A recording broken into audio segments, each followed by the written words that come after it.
অনুষ্ঠানের শুরুতেই বলেছিলাম 19 ডিসেম্বর 1996 সালে যাত্রা শুরু হয়েছিল বাংলাদেশ টেলিভিশন চট্টগ্রাম কেন্দ্র। এই চট্টগ্রাম কেন্দ্রকে কেন্দ্র করে হাজার হাজার শিল্পী আজ প্রতিষ্ঠিত। এই শিল্পীদের ভাবনা নিয়ে আমরা তৈরি করেছি একটি নাটিকাতে অংশগ্রহণ করেছেন রানা এবং তার সহশিল্পীরা।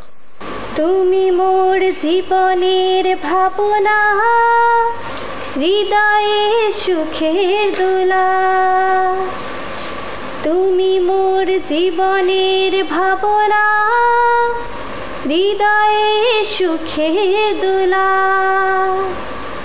নিজেকে আমি ভুলতে পারি, তোমাকে যাবে না ভোলা। ও মা, আর গরম মধ্যে এত সুন্দর করে গান গাচ্ছি কখন? বাবা, হ্যাঁ তুই আতিকটা এই সময় কেতে তো নাইলা যে? ও মা, আর বন্ধুর পোয়া বিদেশত তো নাইছি তো বিলুদি যারগো আর দেখে ডাক দি ইতেরে লইয়ে রে বাড়ি চলে আসছি।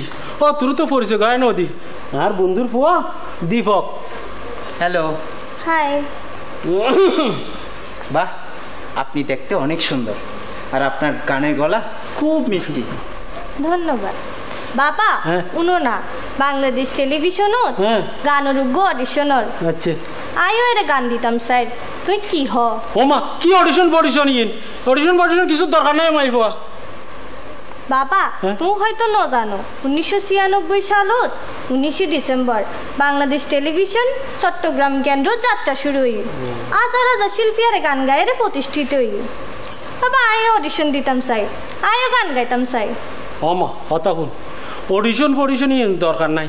তুই মাইপার মতো তাবি গরম মধ্যে কাজ কাম করবি, গরগন সাজা ফাজা রাবি, এছাড়া আর কিছু দরকার নাই। ফোন কথা শুন, এই বাবা পিঠানো আছে আর খালি আর নিজে খাজুর রস গরম করিয়ে রে আর বন্ধুর ফলা লিয়াগো যা। এই যে শুনেন আঙ্কেল, আপনি যে কথাটা বলছেন ঠিক বলেন নাই। তার মানে? এর মানে হলো সম্রাট নেপোলিয়ন বলেছে, আমাকে যদি একটি শিক্ষিত মা দাও তাহলে আমি তোমাদের একটি শিক্ষিত জাতি দেব। তার মানে এর অর্থ হলো আমাদের দেশে নারীদের শিক্ষিত করে তুলতে হলে অবশ্যই নারীদের পড়াশোনা, নাচ গান, চাকরি সব দিক থেকে পরিবার থেকে সাপোর্ট দিতে হবে। বুঝছেন আঙ্কেল? বুঝছি।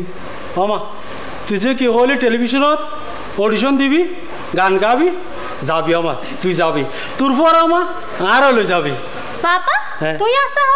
ও মা, আই গান দিতাই যো। ও মা, আর পাপা হতো বালা। দর্শক, এই নারীদের দেশের সম্পদ হিসেবে গড়ে তুলতে হলে অবশ্যই পরিবার সাপোর্ট দিতে হবে। আর যদি পরিবার সাপোর্ট দিতে না পারি, এই নারীরা কখনো নিজেকে প্রতিষ্ঠিত করতে পারবে না। উচ্ছ্বাসের